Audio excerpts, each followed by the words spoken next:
Presto, CorporalNosaj. and you are listening to episode 101 of the Nintendads podcast, Monster Hunter Wilds beta review time. Beta. Review. This is a little bit late because Corporal had some fun places to be. I had some fun things to do. And we just needed to recover after playing like 72 straight hours of the most delicious monster hunting action that I think I've ever experienced. But we'll get to that. Really? We're gonna get to that. I had to shake the withdrawal symptoms of the magic that is Monster Hunter Wild. But first and foremost, as always, Corporal, dear friend, tell me, how are you? I'm a little bloated. I feel like maybe I'm doing good. How are you? I'm doing all right.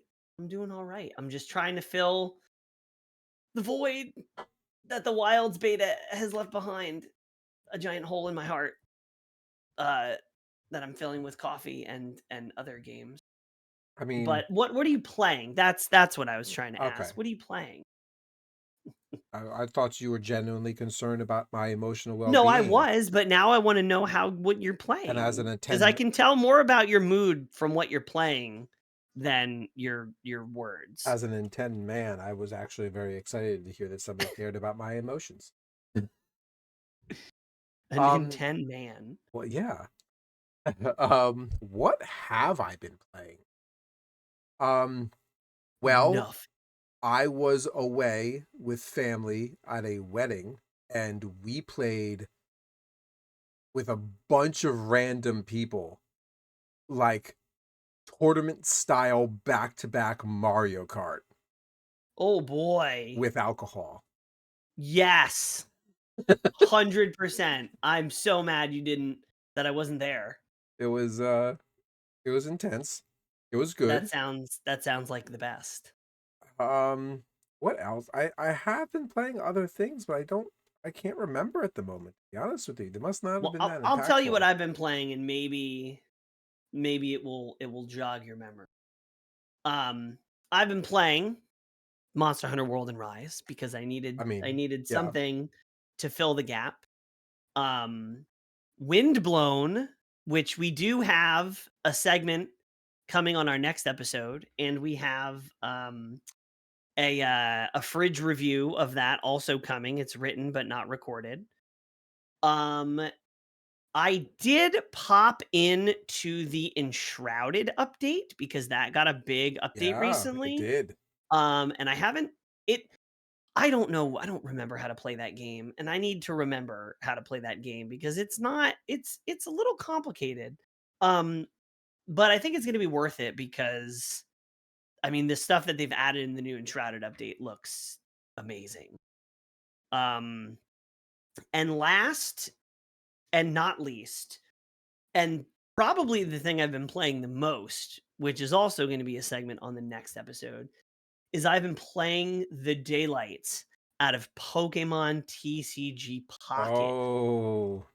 I am hooked. I am hooked almost as much as I was on Marvel Snap. Like I'm hooked proper. Not quite as much as Marvel Snap. I've also my son finally got into regular physical Pokemon cards, and he got a deck, and I've been taking him to some like local gaming store, little casual things. Yeah. So I've also started messing around with the regular Pokemon trading card game. But mostly casual TCG things. Pocket. So I've also started so good. Really good. So much better than live. Khan the Destroyer, hello there. Welcome in. Hello. Okay, now do you remember what you've been playing? I mean, Mario Kart and Pokemon Pocket. Have you been playing Pokemon Pocket, or have you just been opening packs? So, in Pokemon Pocket. Did you finally battle?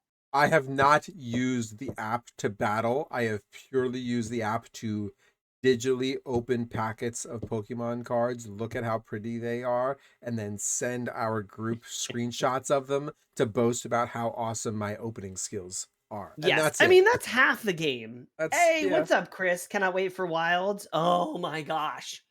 This this is the episode where I get to gush about Wilds. I've tried to contain it in other episodes and other content that we've put out, but this is my time. I did these notes frantically as soon as the beta ended. Um, so we're gonna get down. Stay tuned. Um, oh my gosh, hold on, my dog is begging to get in. You were also You playing a little Layers of Fear, I think, since our last episode Oh, because that that's was true. I was it's during the been a minute. Halloween stream. Yeah. It's been a couple weeks. Yeah, so I was playing Layers of Fear because I do love me some Halloween scariness. And in fact, I went out of my way to play Layers of Fear purely so that Lady Sage and Sushi Cat could stay downstairs and log into the stream and watch as I get scared by my own gameplay. I loved it. Do And you get scared by it because you've played that game a bunch before?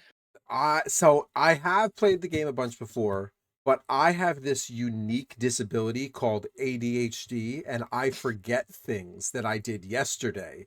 So the fact that I haven't played this game in 6 months is mint, You're mint basically playing it for the first time every time. every time.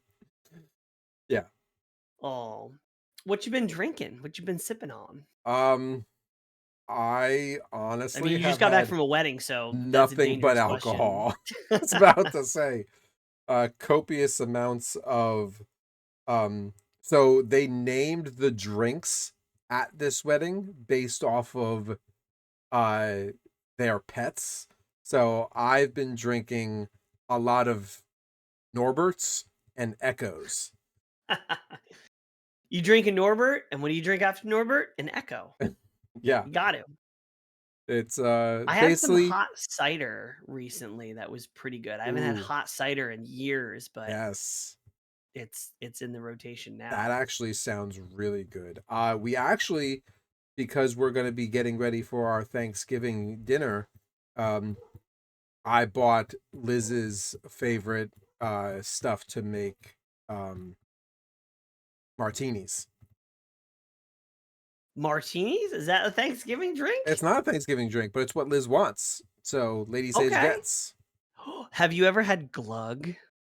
No. What's glug? Glug. It's like Scandinavian mulled wine. You probably have had glug, Okay. but it's probably been called something else. Yeah. Yeah, that's my favorite seasonal drink. Anyway, there's so much So notes, much to guys. We're gonna discuss. try so hard to keep this under an hour. And we're already running behind. We're so quick news because it's been a minute since we've done an episode.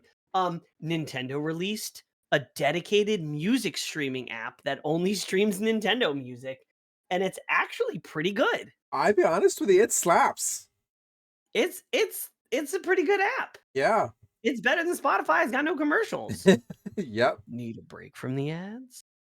Try Nintendo. We did have a tweet in other news that the Switch 2 is going to be backwards compatible.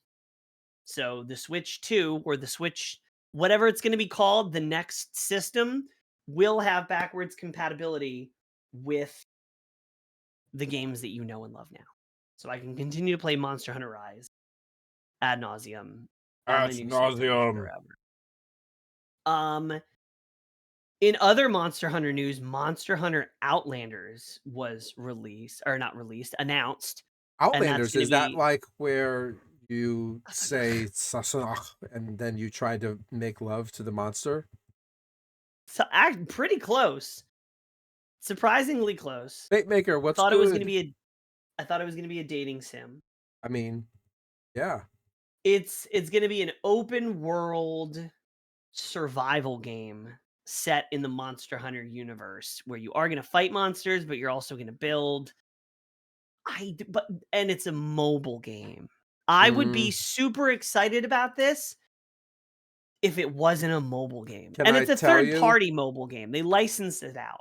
Can I tell you? That must mean that it's perfectly set for the Switch.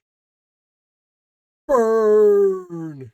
I would be more excited if it was, like, coming to mobile and Switch.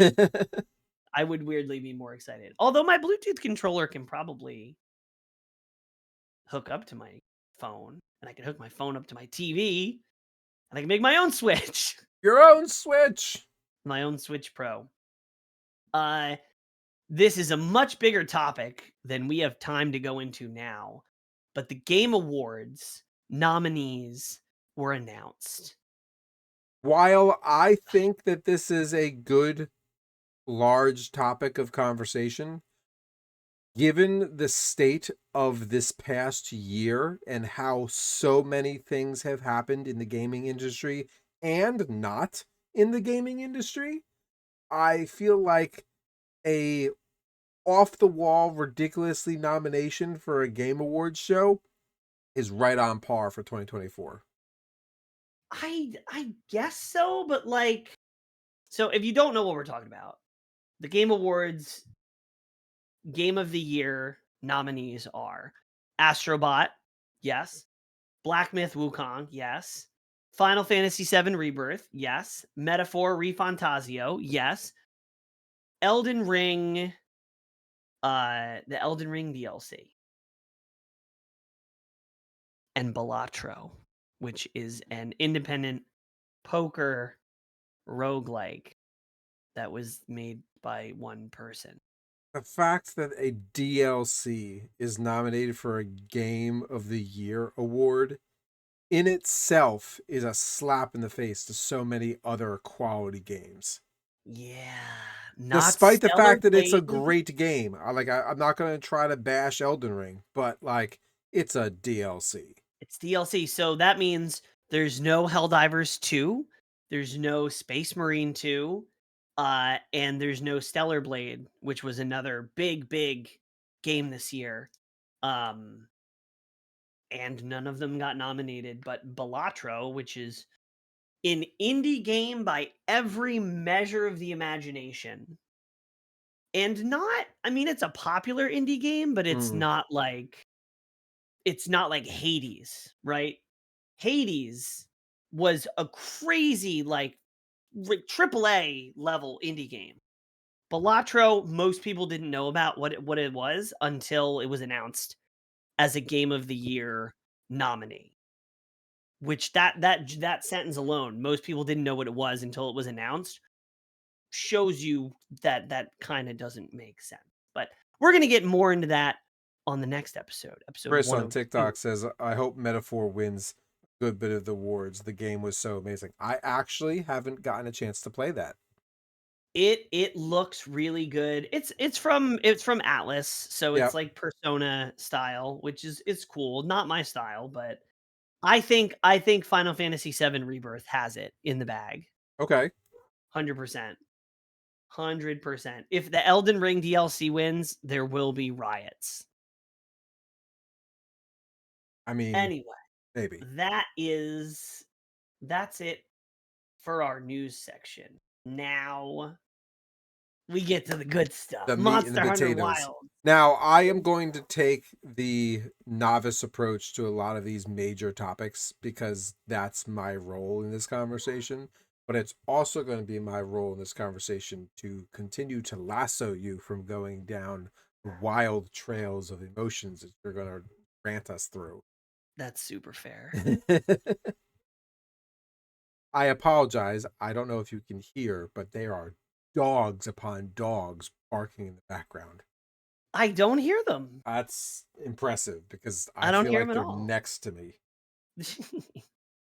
So, overall, this was of all the betas, of all the tests, of all the things, this was to me one of the most fun betas that I have played. I would Okay. say a close second was the Diablo 4 stress test beta was amazing. Okay. Because I remember we played that. We Yeah. played the hell out of that, pun intended. And it was very good. But this, I mean, it's probably just because I love Monster Hunter so much. it was really good. I I think it go was ahead. it was a good beta. It was definitely a good beta. I I think that one of the reasons why it wasn't as impressive to me is because there were so many people who had varying degrees of graphical issues, myself included. So I think that there's some room obviously for improvement, but given the fact that it is a true beta, and maybe we can argue about whether or not it is a true beta or not. It's Unoptimized. Apparently, this was the same build that they were showing in, like, June, in, like, early summer, which why probably where's the improvement since then? Why is this what we get? I don't know. I because they gotta take the stablest version that they have and then incorporate all the network shenanigans into it. and there But definitely was some shenanigans. But since I think they said I forget which event it was at, but they basically said from when the beta took place or a little earlier, the game is done. And they are taking from now until the game's release just for optimization and bug fixes. That's it. They're not developing new content. They're not finishing the story. They're not like the game is done and they are just polishing it and making sure it doesn't look like a Nintendo 64 game on your computer if you don't have the latest graphics card. which I might So, have to update my graphics card. We'll yeah, see. Black Friday. All the Black Friday deals have started. Now is the time. Yeah. Now is definitely the time to do it.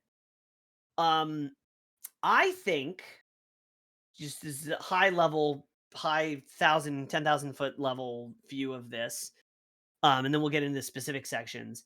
I think this was a fantastic entry point for new players for Monster Hunter because both Nick Yeti has been a starch or a staunch like I don't like Monster Hunter very much, and Wernicke also not super into Monster Hunter. Both of them loved it, specifically Nick. And Nick Yeti is a tough customer to please. So I felt like Um, Rise did a really good job at being palatable for newcomers in the very beginning. the demo for Rise was pretty friendly, but I feel like I don't know, maybe it was just the format of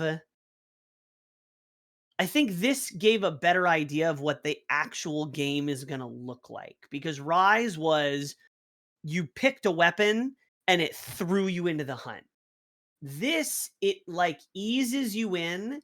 It had, like, sort of like a mini tutorial with the beginning of the story sections, and then it let you do what you wanted at your own pace, as opposed to the Rise demo where it was like an arcade game almost where you picked a hunt, you went in, the hunt was over, thanks for playing, rinse and repeat. Yeah. This gave, I think, a more close to the real experience of what it's going to be like. I mean, that's fair because you got to do most of the open world exploration, go back and forth between the camp, walk around the entire map. Yeah. Yeah. I would have liked to see a little, maybe a little pinch of an introduction for the other half of the game, which is crafting armor and like upgrading weapons and stuff. But I get Mhm. why why that's not in there.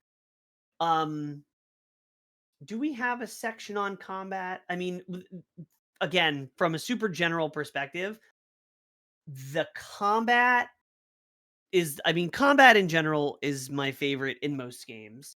It's why I love Monster Hunter. And to me, this might be the best feeling Monster Hunter combat. Just from a little taste, just Okay. from a little pinch, because to me, the combat felt obviously it's a sequel to World. It's based off World. It's a lot more grounded, like World was compared to Rise. But it incorporated a bunch of special attacks and the focus mode attacks, which we'll talk about. And it had a little bit of that same fluid feeling of Rise, that I don't really feel in World. World has its own high points for combat, but this felt like a perfect in between spot between World and Rise. So I can tell you that I probably had the most amount of fun playing heavy bowgun than I had in prior iterations of the game. And I think, other than my first falling in love with uh, hunting horn in that I had in Rise, this was the next to, if not the second best love of playing hunting horn. Mm, yeah. So I hear that. Combat feels amazing. Yeah, I hear that. Yeah. And I think part of that has to do with the fact that you can always have 4 people in your hunt, but we'll get to that. I don't wanna jump around too much. There's you have a section here that talks about hitboxes feel much more compared to World. I can Yes. tell you that there is one thing that makes Wild stand head and shoulders above Rise, and that is that when the monster is dead and you go to skin the monster, you don't walk through the monster, you climb Yes. on top of the monster. Yes. And it's such a stupid Game of the graphical thing. year.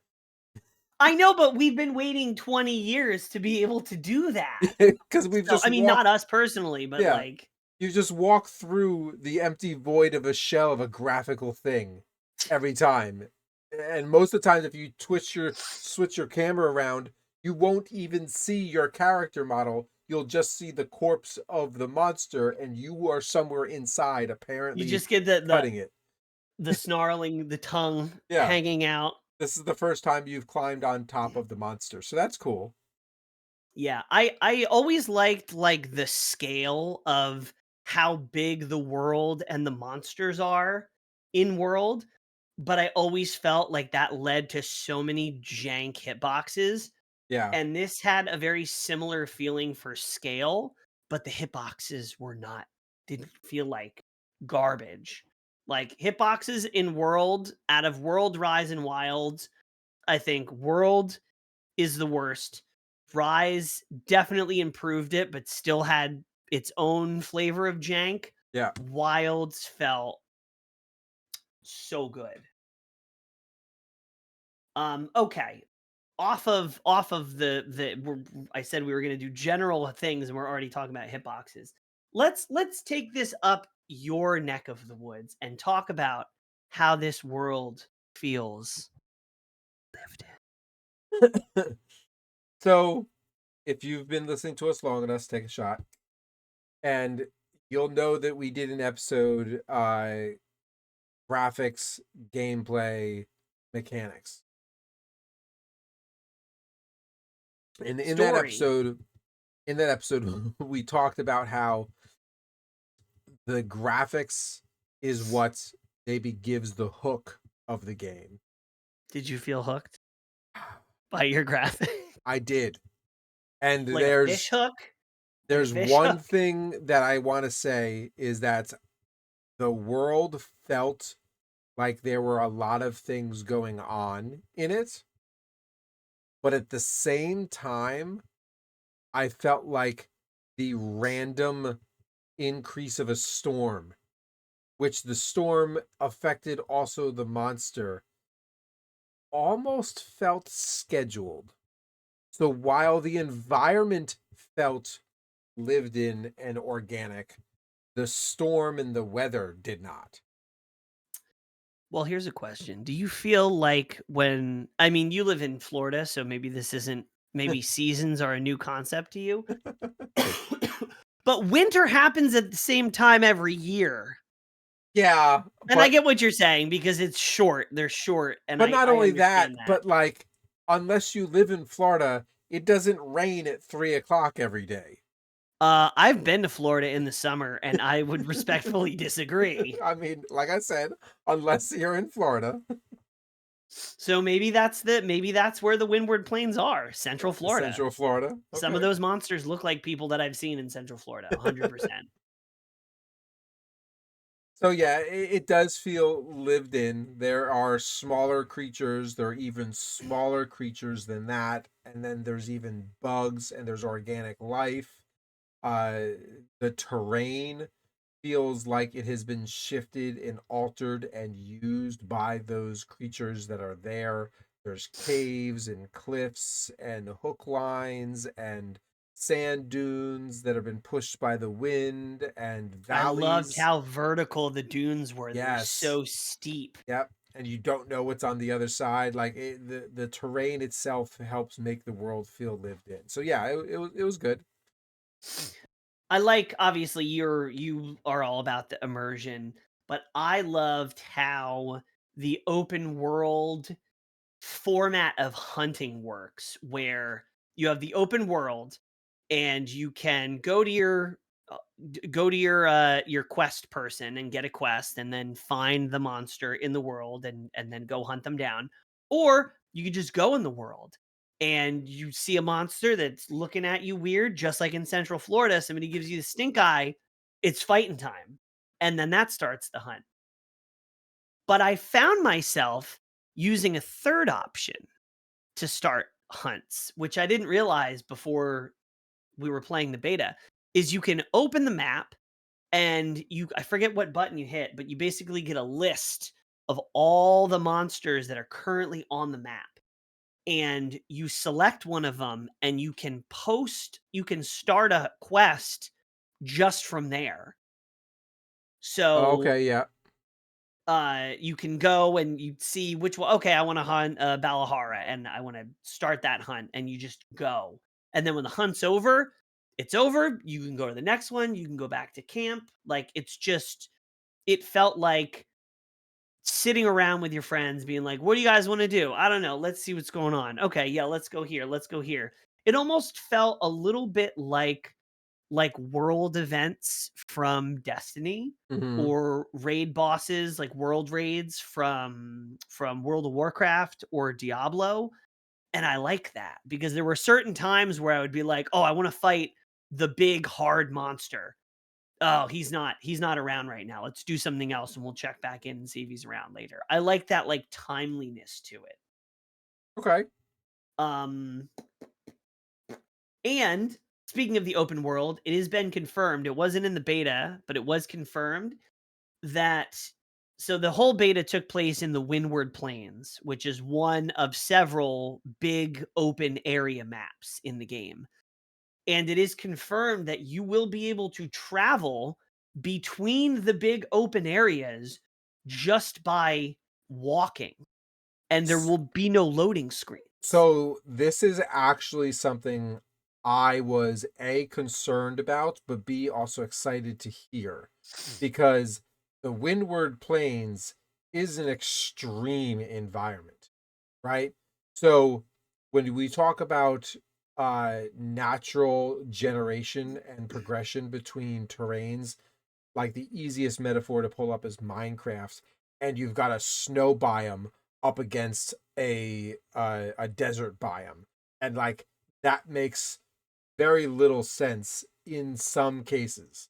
There are aspects here on Earth and even in the United States where there is snow in a desert area, but like those are very unique situations. I want to hope that the terrain progression doesn't feel jarring. Yeah. And I don't think it will be. I think the transitional areas will make sense. Like, there's one other area that's like this big cave, underground cave system that's like full of oil. And then the season is like, it's the oil season where there's oil all over the place. And then once the oil gets ignited, everything's on fire. And I think to get to that type of area, there will probably be a very natural transition where there's like a big cave mouth and you go in it and then you're in a little cave and then it opens up to this big, cave area. Yeah. So, yeah, I'm hoping that the weather is a little either a little more randomized or maybe a little longer. Like it's the stormy season for 10 minutes and then it's like the bloom life-giving season for maybe a half an hour. I don't know. I will say my main criticism about the beta, and this kind of has to do with the open world format. This felt like the right place to stick it. Is good lord, please simplify how you get into a lobby and a hunt with your friends. That was my main that was my main issue Yeah. because there's too many layers to it. The there's the lobby, which is 99 people or 100 people, which is sick. That's cool. And then in that, you have like your localized instance where I think there's 12 people that you can see. And then there's your link party, which is you can add a friend and you can invite each other to quests. But when your friends are in your link party, they're not necessarily in your lobby or in your local instance. So you have to turn on shared environment or shared, I forget what it's called, share Like, environment to get them into your thing. And I think the point of that is it might make more sense when the game comes out because if we're in a link party, right? We're chilling, we're on the in-game voice chat talking to each other. I'm doing my business in the Windward Plains. You're doing your business in a completely separate zone. And you're like, oh my God, I'm getting my teeth kicked in by this monster. Can you come help me? Sure. Invite me to the quest. And then I travel and I enter your thing. I think it's supposed to be so that you can be in a party with somebody, but you don't have to be in the same area of the game. But in the beta, it was just a pain yeah. trying to get everybody linked up, especially when they were cross platform. Once you added people as friends, like I added Nick Yeti, I added Snorkel Bum as a friend, then it was very easy. But like getting it set up in the beginning was kind of a, Yeah. and that was really my singular complaint, which I'm sure will be smoothed once everybody gets used to it. I still prefer Rise's lobby system. Lobby, join lobby, you're done. That's it. I mean, it was simple, it was easy, it was smooth, it was streamlined. There But I can wasn't see how that might not work with the open world yeah, format that they're going for. yeah, I suppose. Anyway, so that's the thoughts on the open world. I would say A plus on the world feeling alive and the new format for hunting because people were a little like, I don't know, this is flirting with like MMO open world territory. And a lot of people who like old school Monster Hunter were a little concerned about that. But I thought it just made sense. I thought it felt great to play. So, going back to our original analogy, graphics, gameplay, mechanics. We don't really know much of the gameplay or the campaign or the story, but we got a taste of like what's going on, why we're here, and uh like what is the reason for the hunt. Do you feel that the beta provide you with enough gameplay story that you are interested, or do you think it is just like most games like this, just there to be? I mean,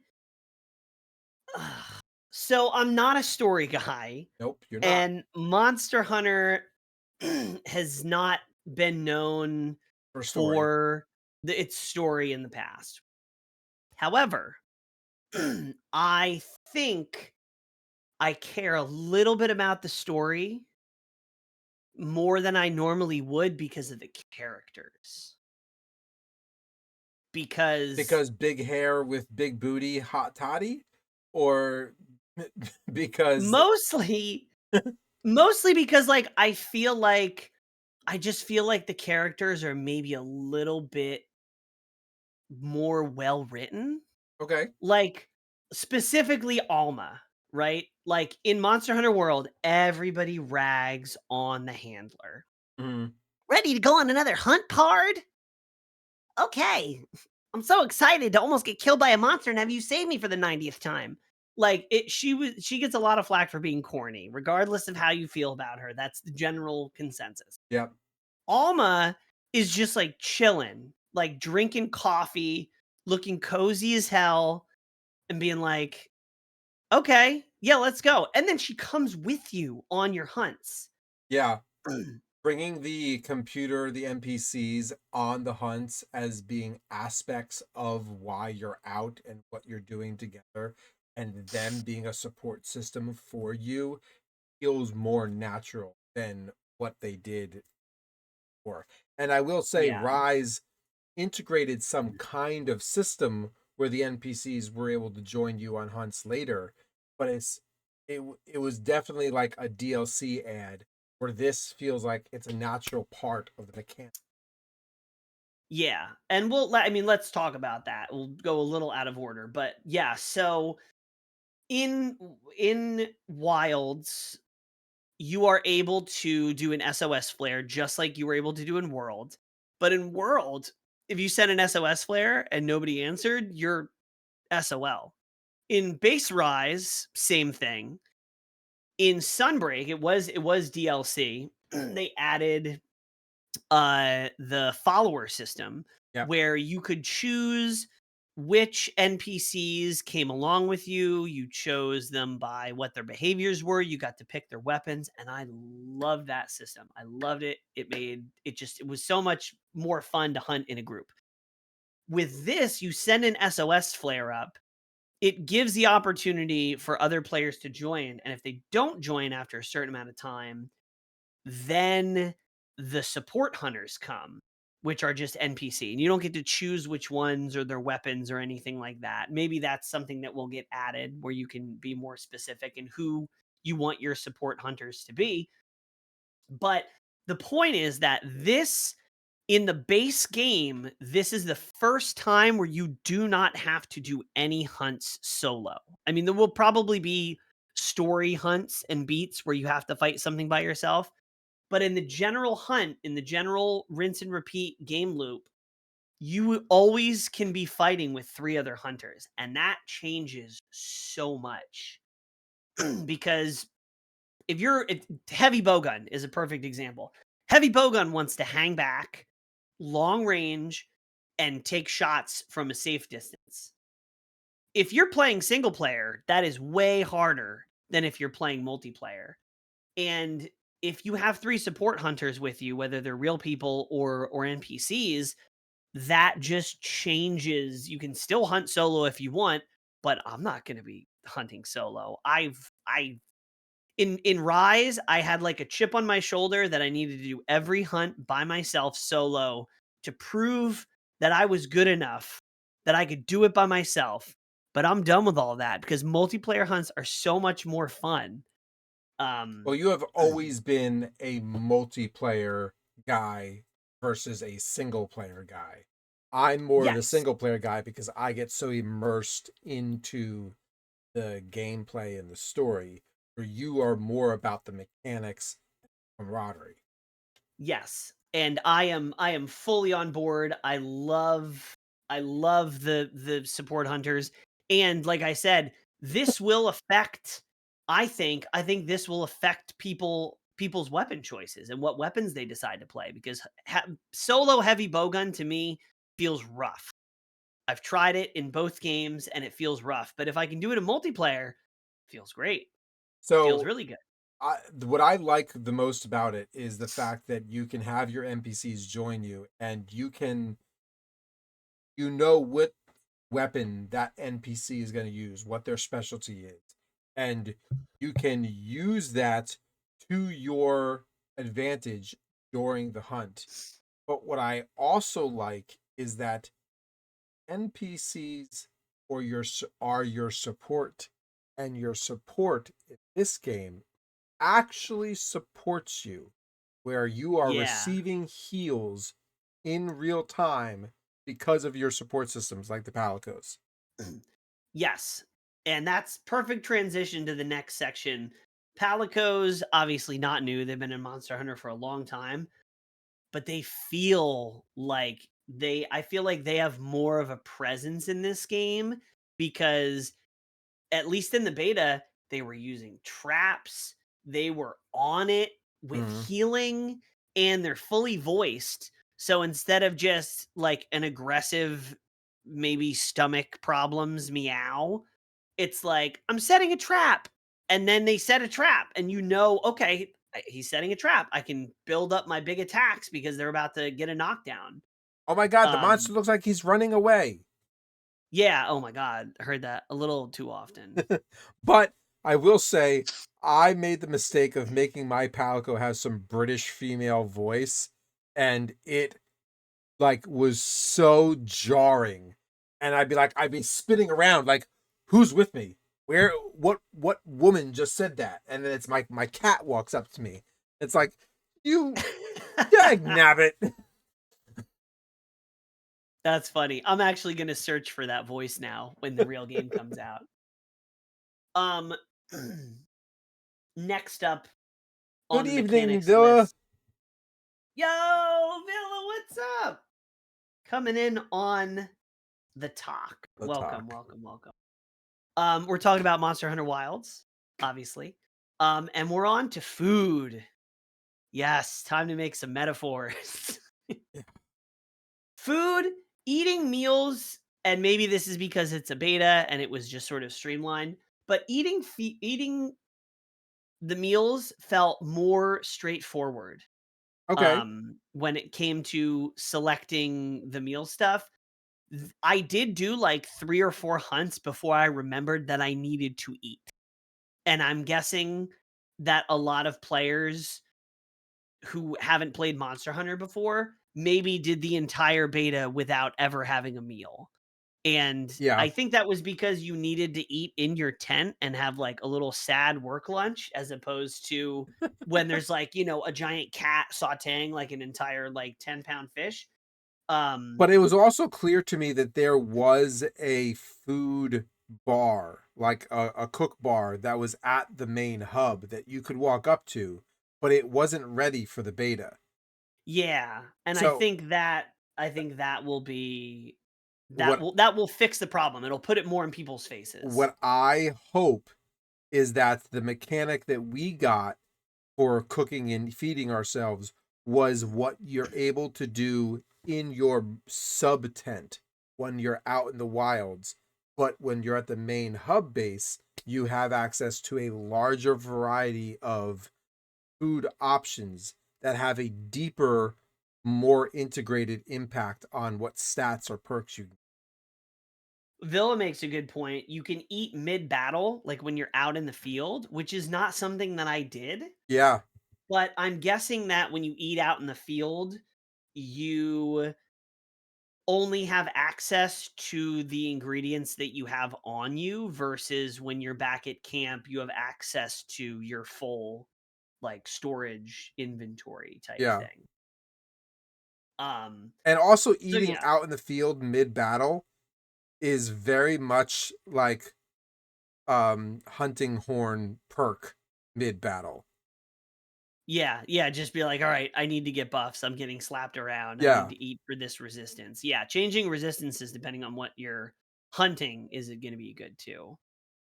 Um Ooh, now we get into the meat and potatoes. Well, I guess we just talked about meat and potatoes, but the real nitty gritty combat stuff, the focus mode and wound system. So this is, you know, why or World had Clutch Claw, which I guess came later technically. Rise had wire bugs, and the hot newness mechanic in Wilds is the focus system Yep. and the wound system. So the focus is you were able to sort of aim with more accuracy and then use a focus mode strike on a wound. And when you enter focus mode, the wounds glow red. The focus mode though allowed you to I guess the best example I can give is with Gunlance because that was where I found it the most useful. So in Gunlance, you have this attack where you do like an explosion and then you do this follow up like upward strike. And in previous games, that sort of attack would be happening in the direction that you're facing. But with focus mode, you could change the direction that your attacks are going towards mid attack, which is fantastic. It just gives you more flexibility and accuracy. And then being able to see the wounds, because when I first saw about the wound system, I'm not a super accurate person when it comes to Monster Hunter and like hitting particular zones, which is why I play Gunlance because I don't care about hit zones. I just blow everything up. But the focus system and seeing a wound and being able to like thread the needle and use your focus attack and hit the wound for like a big finisher was so good. Can I tell you? I liked it way more than I thought I was going to. I'm going to be controversial here with you for a minute. Oh no. While the wound itself was, quote, realistic and authentic to the fight, the fact that it graphically glowed and stood out was so jarring to me. And I would have That's much fair. rather had a green monster with brown scales and like a blood mark on him where the wound was versus this like universal glow that comes out of his body. Yeah, I can see that. It is sort of it does break a little bit with the visual consistency of the rest of the game. And I'm all about Um that gameplay immersion. So like that was taking me out. yeah, no, I need to be slapped over the head with hit monster here. Like I appreciate like the details when you like break apart and it's like a horn and then like half of another horn or something. Yeah. But when it comes to this, but also that big red glow like was actually a mechanical thing. So the most interesting If you part had to of the hit a wound button, system. like maybe if you were like uh hit a button to focus on the monster and that button was like, "Oh, wound here," and then that would glow. That's what it is. Yeah, but the glow was all the damn time. Nuh-uh. For me it was. I was using the heavy bow gun and every time I would find a Oh, wound, it was what? because you're using the focus mode to aim. Every other weapon doesn't it's not glowing all the time. You hold focus and then it Oh. glows. So because I was focusing to aim down sights to hit the monster, it was Yes. always glowing. Yes. That makes so much more sense. That's so funny. I wish there was a button. Yes, there was a button. Your finger was on it the entire time. Yes. But So that was yeah, the nature of the gun that I was of the weapon I was using. I yeah. had to use that. Every other fight, you had to hit the focus button, and then you would see the glow, and then you know where to attack. Yeah, I thought this got it. was interesting Okay. during the Ray Dow fight, which was the big, lightning railgun dragon, because he had this big one hit kill where he would, line up, he would shoot, and then he would take a breath. And if you were using focus mode, after he shoots, when he's taking that breath, his entire head becomes a wound every time he uses that attack. So as soon as you see him winding up for that attack, you can position yourself off to the side, you dodge it, and then every time that you have the opportunity to get a big knockdown and opening, but you have to be right there. You have to be on danger's doorstep to be close enough for the follow-up attack. Hmm. And I thought that was a very clever way of being like, hey, wounds are going to appear at specific parts during the fight, not just on areas where you've been wailing away. And I think that's a like a boss fight like mechanic Okay. that Yeah. is going to appear a bunch of places that's going to create another layer of the combat. And I like that. Skirting and tracking monsters. Oh, the sacrets. The sacrets. Sa- Your Sacreds. big Sorry. bird Yeah. ponies. Um being able to point where the monster is and then chill is I was like, "Oh, that's gonna be really convenient." It's more than convenient. It is like I didn't realize how much I was going to enjoy that.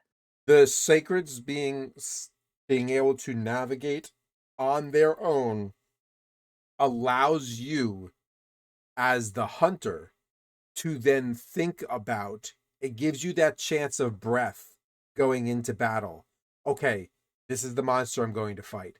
This is how that monster reacts. This is the dodge and the weave and the shoot mechanics that I need to use to make sure I can stay alive for this monster. Okay, do I have food? Okay, yes. Do I have traps? Okay, this is what I'm Do going I to need to do. sharpen? Yeah, like you can plan your attack without having to get to the battle and allow your friends to go in to fight while you stay off to the side and like prepare yourself. The sacred's giving you the chance to breathe on your path in was everything for me. Yes, it was and in world, I cannot tell you how many times I've gotten lost in the ancient forest and gone in the complete wrong direction or been on the wrong level. Like, I don't know how complex the maps are gonna be compared to World and Rise, but I don't care because I it just takes me there. And Yep. I felt like I was able to like look around and like be Enjoy like, the "Oh, scenery. there's this. Oh, there's an overhang of rocks there. If the fight comes to here, I can pull that down and use it to my advantage." Not only that, the amount, and you made the greatest point. How many times during Rise did we start a fight and I never made it to the battle because you guys killed the monster before I got there because I got lost. Yes. Because you I mean, guys I were two wouldn't layers down and I couldn't figure out how to get to you. yeah, some of the levels in Rise, I would say it's more common in World, but it definitely happens in Rise Yeah. where it's just like I don't know how to get there. I don't have a sub camp in that area. It's like there's like a mountain in the way. I okay, have fun. I'll just be playing hunting horn back at camp. Not only is tracking the monster with the secret important and changes the planning of the game so much, but the secret being able to deliver a new weapon or supplies to you. Having that's another wonderful transition there. Having 2 weapons is a first for Yes. Monster Hunter, and I love it so hard. It is so good. Yeah. It being able to fight a monster and now the monster's enraged and it's moving around a lot and now suddenly I can't keep up with the gun lance or I'm using hunting horn and it's moving around a lot and I need something more mobile so now I can switch to dual blades or this guy just dusted two of my hunters. I need to hang back with the heavy bowgun instead of being up close with the hammer is amazing. It's so good. I am a player who loves to either be the support class healer or the tank. Like I am the two extremes. That's what I like to play. And the fact that I can bring the bowgun and the hunting horn with me into battle at the same time and decide who I So wants to good. be in that moment is everything. Yeah. Yeah, having 2 weapons is amazing. Um, and we're gonna talk about hammer or we're gonna talk about weapons and monsters in a second. We're gonna finish through the rest of the new mechanics first. Offset attacks and clash attacks. So this is now getting a little bit more nuanced, and I think they need to hit you over the head with this one a little bit more because Yeah. this was a little bit confusing. It wasn't super obvious. I think there was some explanation of it in the tutorial at some point, but there needs to be more it needs to be more apparent because it's important.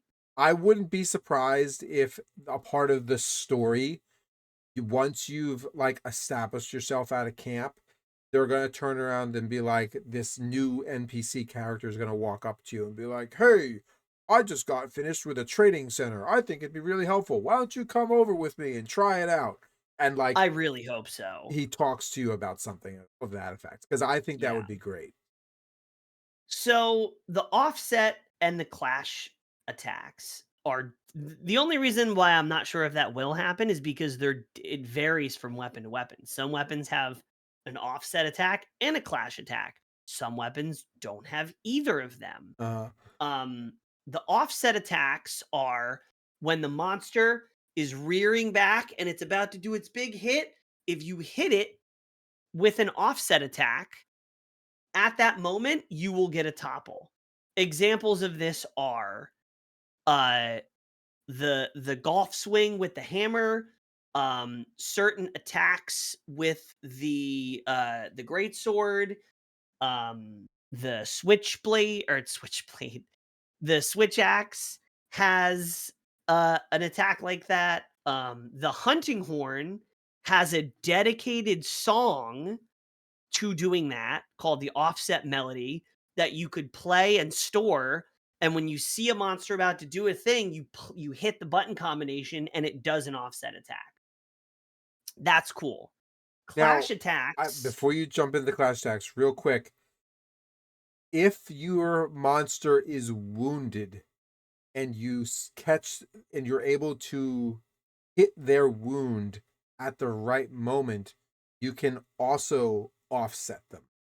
Yes, yeah. If you pop a wound, it's basically the same. Yeah, It's basically the same result. You still get a which knockdown. was why I thought I was able to survive so well with my heavy bow gun, because I would swing in there with my hunting horn, get some damage, get some buffs, realize I was hurting the monster, back up, switch to heavy bow gun, see that I've created a wound, and dance around him until I had the right moment to hit the wound and knock him down.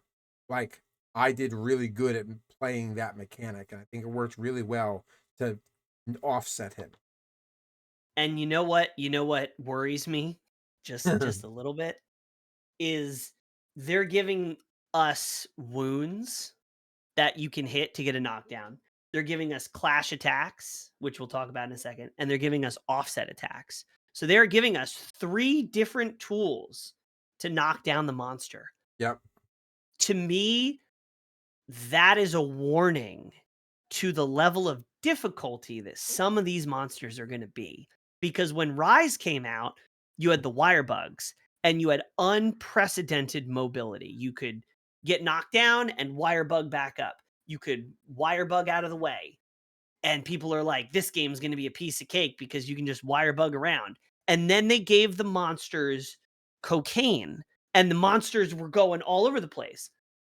In this game, they're giving us three different tools to get knockdowns. And I think that is a sign of what's to come in that, oh, you're going to need these tools. They seem like gifts now, but they're going to act as parachutes later when we throw your ass out of this plane. I I hope that it doesn't turn into a reverse bullet sponge situation where the damage is just so high that like it's almost to the point it's unfair. Yeah, I thought Rise there was a good balance of mobility. They gave you extra mobility, they gave the monster extra mobility.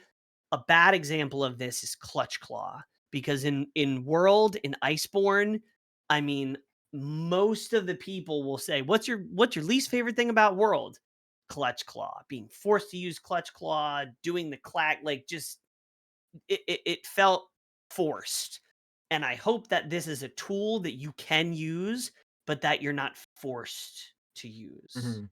So Um, now go into clash attacks just so that we Clash can. attacks. So clash attacks were blocking specific.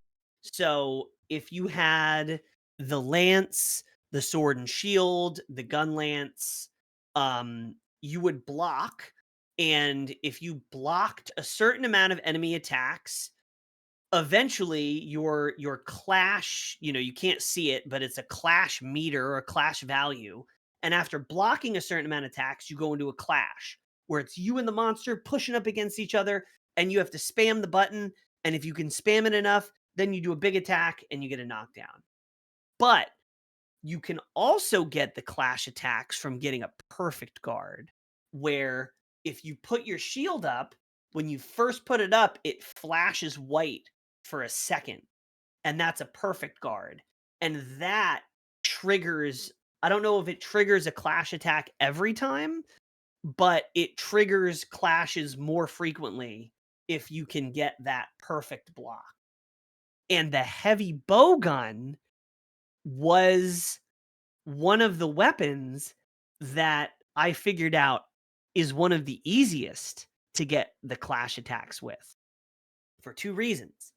Number one, if you hit, I don't know what, if you hit if you hit the, like the light button and the heavy button for attacks, which aren't with the heavy bowgun, but if you hit the two top buttons, you would do like this block, this manual block, and you can perfect block with that. But the heavy bowgun has a natural shield. So if a monster goes to attack you and you just stand still, you auto block the attack. And if you just stand there and you get hit by enough stuff, you auto block, eventually just auto blocking will also trigger a clash. In which case you spam the button and then you take your heavy bowgun and you put the barrel in the monster's face and you and it's amazing. I Mhm. don't know if you experienced that. Yeah, I've got one. One. I started to intentionally do it to see if it would trigger just from auto blocking, because when you're heavy bowgun, like, you're not blocking unless you're in trouble because 'cause you're pretty far away. Yeah. But yeah, I started trying to do the manual blocks, and then I was like, "I'm just gonna stand here and see how many, attacks it takes to trigger a clash," and it did. I don't know how many, but it happened. Um, let's see, moving.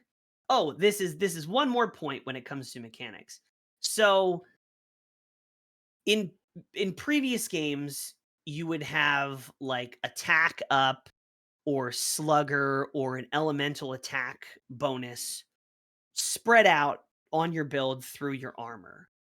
But they are now moving all attack based armor skills to the weapon, and all the other armor skills will be on the armor. And I think they're doing this because you can build a general set of armor that will work for multiple weapons, but the attack specific stuff exists on the weapon, which is interesting because I think number one, that might simplify builds a little bit.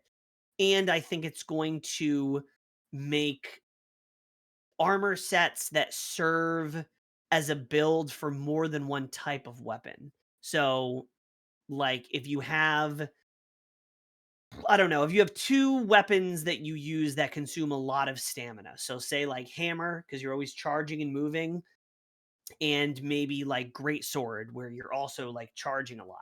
Maybe you have a build that is constitution like stamina reduction, and that's your build, and that causes you to use two different weapons. Or if you have, spare shot or like ammo based stuff, that's going to cause you to use both bow guns. I'm curious to see how this change to where armor skills are allocated affects which weapons people end up pairing together.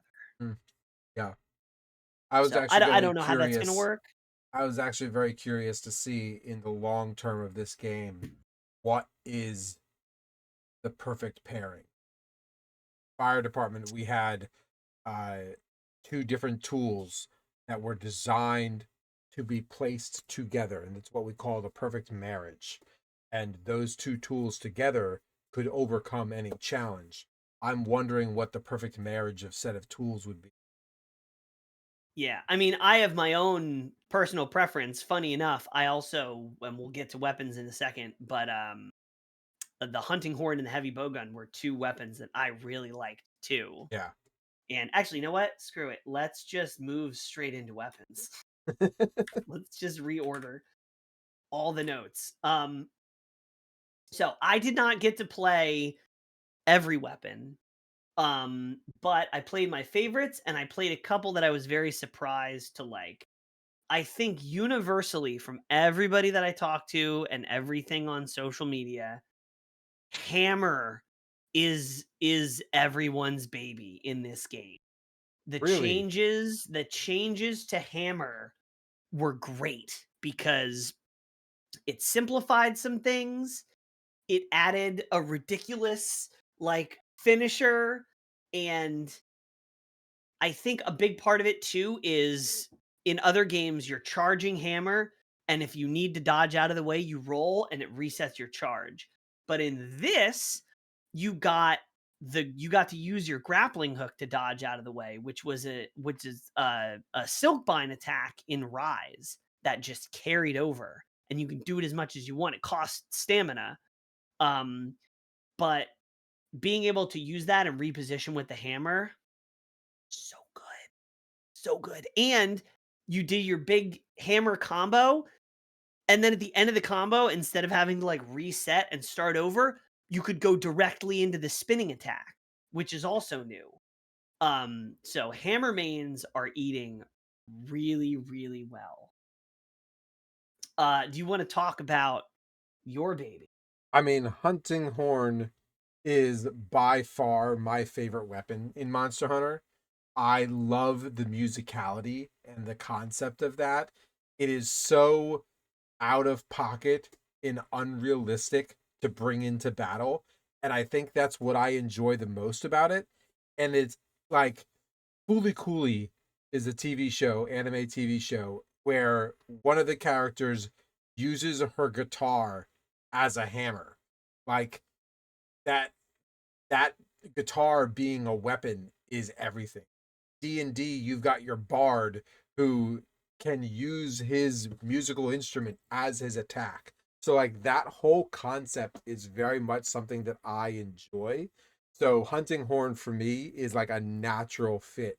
It's one of the Monster Hunter is one of the few games that really like emphasizes that. My completely off the wall gripe would be I wish that there were more instruments to choose from besides just this guitar thing. But that's just me being nitpicky. Well, in world and in Rise, some of them are horns, some of them are guitars, some Yeah, of them are violins. The one, I mean, it was a giant saxophone in the yeah, Wilds and yeah. beta, which I when I tell you, I almost re-rolled my character to make a Bill Clinton lookalike just so I could play with this saxophone hunting horn and rename my character Slick Willy. I was playing late at night with Nick, and I had this idea, and he's like, "You have to do it. You have to do it." And I'm like, "I'm gonna do it," and then I never did it. Yeah. But like, I was very close. I was also had several potions that night. So, um, hunting horn is I've played every weapon in Rise. I've played a little bit of hunting horn. But hunting horn is probably gonna be a main weapon that I use in Wilds. That is how much I enjoyed it in the beta. See, you say that, and my immediate reaction is going to be they're going to nerf it. It's not no, I don't even think it was particularly powerful. It was in the Rise beta. It was in the Rise demo. I remember. That was the before this demo, that was my previous experience with hunting horn, was Yep. playing in the demo. I don't think hunting horn was particularly strong in this demo, but the fact it was a slightly streamlined version of how it works in World, where you play the notes and then you have the songs queued up, and then you hit the performance and all the songs get played, versus Rise, they just got played as you did the attacks. So I like the idea of doing it and then building it up and then letting it go and then doing them all at once. The echo bubbles were really where I started to enjoy this, because I didn't realize Yeah. that you could have 3 of them out at the same time. I thought you put one out, and then when you put another one out, the first one disappeared. And then I realized that you could have 3 of them out, and that it didn't matter if you were inside of them. When you do an attack, they do damage, whether you're in them or not. So what I figured out is that if I got a monster in an enclosed area or in a knockdown, I could drop 3 bubbles and then do my ultimate 3 performance tack and do an absurd amount of damage. So I did not get to that level of expertise hunting horn in this. I I did figured watch a out video, to be fair. I did not figure that out on my own. I did figure out how to drop a bubble, but I by the time the beta ended, I had not gotten to the point that I could like perform that at that pace. And I think once I get to that point, I will be so much happier with my damage output. Do you wanna know something else that I haven't told you yet? Oh boy. Okay. When you drop the bubble, you hit the button to drop a bubble, and he does the little dance, Yep. and then the bubble drops. While he's doing the dance, as fast as your fingers can move, you can input notes. And any note that you input while you're dropping the bubble, as fast as you can put them in, get cued into your song. Ooh. So if self-heal is, green note, blue note, and then self-improvement is green note, you do the bubble dance and you go green, green, blue, green, green. And now you have 2 songs queued up in about 2 seconds. And you can do that 3 times. So you can drop 3 bubbles and have an entire song list queued and then perform and do a boatload of damage. That's cool. So That's cool.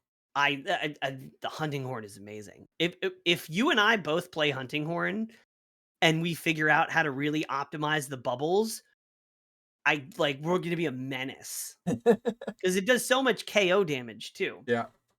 Anyway, there's like 13 other weapons in this game. So hunting horn, godlike, amazing. Um, gun lance, my baby got so much love. It plays very different. I'm still very upset that Blast Dash is not in the game. Maybe it'll be added. Um, but Gunlance does an absurd amount of damage. And now instead of having to shell in place, every time you do an explosion, you move. So you can shell while you're going to the side, or shell while you're backing up, or shell moving forward. And a single shell is your opener to combo into your huge multi gauge explosion, worm stake cannon, and wyvern fire. And you get 2 wyvern fires. And I'm not going to go into the flowchart of how that all works, but it is nasty. The amount of damage that you can pump out from a monster being knocked down is absurd with Gunlance. And you get a shield and you can perfect parry. It's like Gunlance is a completely different weapon in the best way possible. So Gunlance, I'm gonna have trouble picking a weapon. I'm gonna have trouble picking 2 weapons. Yeah. Yeah. Yeah. Heavy bowgun, I we mean, both loved it. we've talked about heavy bowgun enough already, and the focus fire and all that. The And game, you can shoot from your sacred. You can shoot yes, while riding. the game provides you with unlimited ammo for the 3 basic ammo types. I'm concerned about having to craft ammo once the game comes out fully, but Same. I was excited to play heavy bowgun. I mean, we both played light bowgun a lot in Rise, Yeah. and it became a problem when we got on those longer hunts and you ran out of ammo. I'm thinking if I end up playing heavy bowgun as a main weapon, it's gonna be I use heavy bowgun for the first half of the fight until I run out of ammo, and then I'm just like, "See you later." Like, it's done. Heavy bowgun, like you said before, heavy bowgun is also incredibly good at being able to, if you can get a clear shot, it's such a risk-free way to pop wounds and get free Yeah. knockdowns. Yep.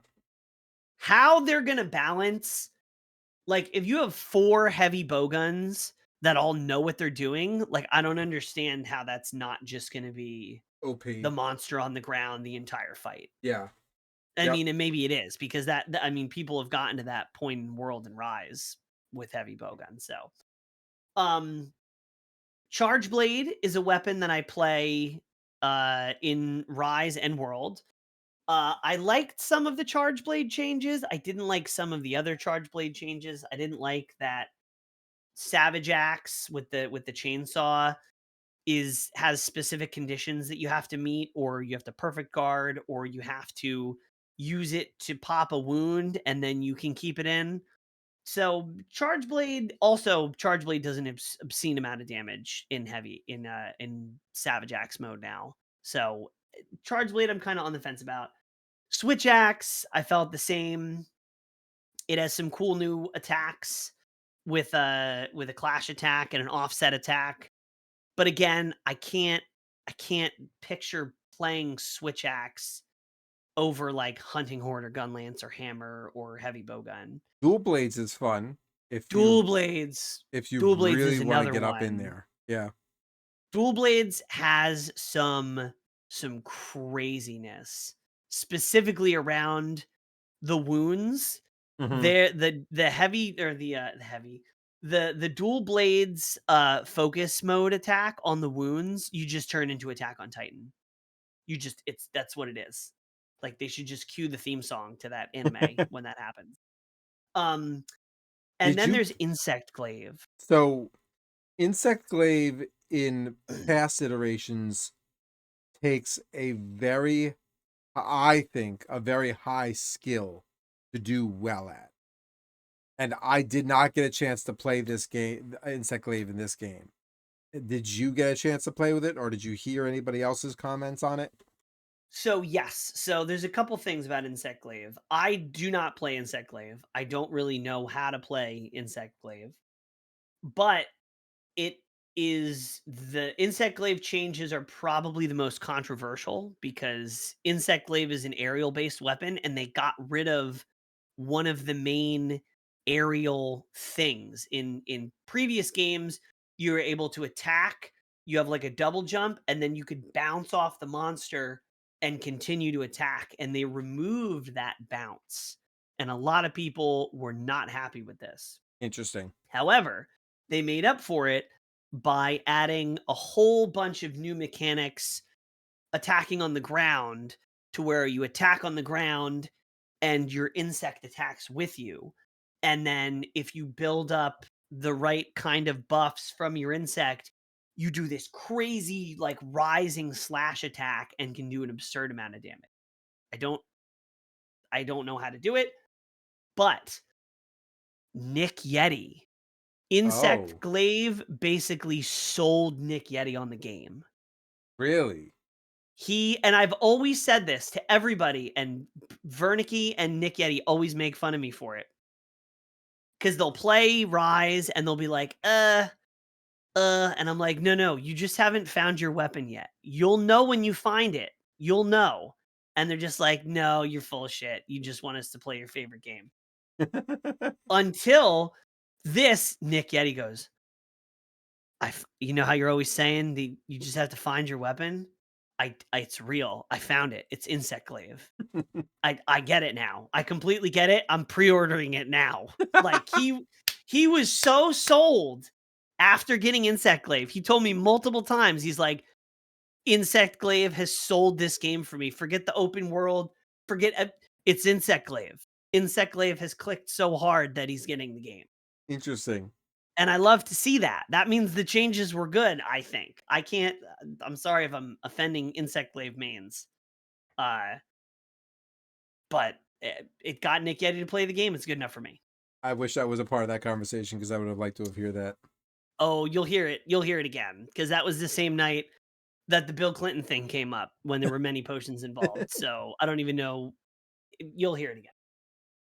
There were a lot of there's obviously a lot of other weapons that we don't have time to talk about in this episode that we're supposed to be keeping under an hour. And I these are all the weapons I played. I didn't play any other weapons. Yeah. I didn't try longsword. I didn't try light bow gun. I didn't try sword and shield. Like, we'll get there. I played hunting. I blame hunting horn. Hunting horn. I played for the entire last day exclusively. Yeah. I was hooked. So, um, we're gonna go through these very quickly. The monsters. Did you have a favorite monster from this beta? No. No. Did you have I a least favorite monster from this beta? I did. Um, but I don't remember names, so I am the worst at this. Oh, but this is now a fun game for me. Describe the monster, and I'm gonna try and guess which one it was. I feel like this is how we should do every conversation about monsters. Describe the monster, and I'll tell you what it is. Yes. Uh, the rock bear. Oh, It wasn't a bear, was but it wasn't a bear, but like it was a rock thing. a rock thing. It was in the desert. It was like the second or the first hunt that you did out on your own. Was its face like unrecognizably ugly, and you didn't really have eyes? Yes. Yeah, Doshiguma. Okay. Yeah. You didn't like Doshiguma. It just like I want my monsters to be Exotic. maybe I don't I, know. g- I get. I get what you're saying because it was just like big bear creature, Yeah, right? like It it. was a little. It was a little generic. They travel in packs, Mhm. so that was an element of that monster you had to deal with. Yeah. Chatacabra is just cute as a little button. He was the little green guy with the tongue that just became the punching bag for everybody. I love him. I love his style. I like his little licks. Uh Doshiguma. Doshiguma, I mean, felt like a slightly beefier punching bag. It was just a Um hairy thing with like rocks on its head. It's Balahara, I like. That was the sand guy that would dive underneath the sand. okay. Balahara, his diving under the sand move was ridiculously annoying after a while. But yes, he was a good fight. So, two things about that. Number one, he would do that attack where he would suck you in. Yep. While you were getting sucked in, you can call your sacred, and your sacred will just scoop you up, and you're out of that situation. Two, there is an item called a sonic slinger, I think, where if you use it while he's underground, he gets popped up, and it's now a knockdown. The Okay. hunting horn has a melody. They didn't make this obvious. The hunting horn has a melody that triggered the same effect as the sonic slinger. So if you had that melody queued up when you were fighting Balahara, as soon as it dives under the sand, you perform and now it's on the ground helpless. Oh. So that as soon as I realized that fight with the hunting horn became trivial. Because I Okay. would have that queued up every just constantly in my song list, and as soon as he dove down, I was like, "Dead. Good night." Ray Daw Um, was like a generic decent monster. what? The Ray He Daw shot lightning out of his face. What is generic about that? Ray Daw like was what you expect from a Monster Hunter fight. Like Yes, I agree with that. that's I what that agree was with trying to that. say. It was like the Rathalos of this Yes. game. Yes. It had the movement, it had its big like telegraphed attack that if it hit you, you were toast. Um Yeah, I liked Ray Dow. And I remember hearing before the beta came out, they're like, if they include Ray Dow, all the other monsters are going to get ignored and everybody's just going to try and fight Ray Dow. Um, I think in the previous demos, Ray Dow was a lot more punishing because I remember people saying, like, Oh, yeah, at Gamescom, we tried to fight Raydao, and we got absolutely wiped. And maybe it's just because we had more time to, like, learn that fight, and I definitely got carded by Raydao a couple times, but it didn't feel super intimidating. You It know what? didn't feel intimidating the way Magnum Malo felt intimidating Yes, that's true. in the Rise demo. Yeah. And but Magnum Malo was the flagship monster. Raydao is just some guy with a taser in Wilds. You He's know not the what I was upset about? that there was no Bishatin. Yes! Yes! Is that what you're gonna say? That's yes. The fact that you pulled that out is so right. Yes. Oh my gosh. Bishaton is my favorite. Yeah, I hope he makes a return. I hope, well, you know what? We'll skip to the side quest. What monster do you want to return? It's You Bishaton. just answered it. It's Bishaton. I want, Namel. Name I always pronounce the name wrong. Namel from World, and I want Magnamalo from Rise to make an Okay. appearance because I would love to see my little purple fire kitty in I wanna beat his face off again. Yep. I wanna turn him into a hat. I wanna make a gun lance out of this piece right here, and I want him to curl up on my lap. My newest And favorite meme when it comes to Bishaton is that graphic artists will take the Bishaton character model and then superimpose different faces on him. Like one of them is a Furby what? face. It's a Furby face with Bishaton, and it's hilarious to me. I can see It that. is absolutely How come hilarious to me. you need to send me Monster Hunter memes? Out of everyone you know on planet Earth, do you think there's anybody who would appreciate Monster Hunter memes and I more don't than me? and I don't send them to you. You Yeah. don't. That's true. I'm telling you, I want a, a Monster Hunter Wilds high res jungle fight merge into a jungle lightning storm fight with Bijiton coming out of the trees. Like What, that's what I Bishatin want. versus Raydao? Ooh, I I want it. I mean, that's not good news for Bishatin, no. No, but I think still, Bishatin could probably take Valahara. Bishatin could definitely take Doshiguma. Bishatin, I feel like, would not fight Chotacabra. They would be best friends because Bishatin would just give him fruit and he would be like, "Bleh." Oh my god, I think Chotacabra is like a bastardized version of Yoshi. I just connected that, yep, right? Like yep, obese Yoshi. yep. That's what he's named now, obese Yoshi. Um, we're gonna wrap up here. PC performance was all over the place Yeah, during this beta to a comical point. If you turn down, I think the setting that you had to mess with was the mesh quality to where it would turn the monsters into polygons, and you experienced some of that where it was I just did. It was a PlayStation 1 GoldenEye graphics. 64, yeah. Yep.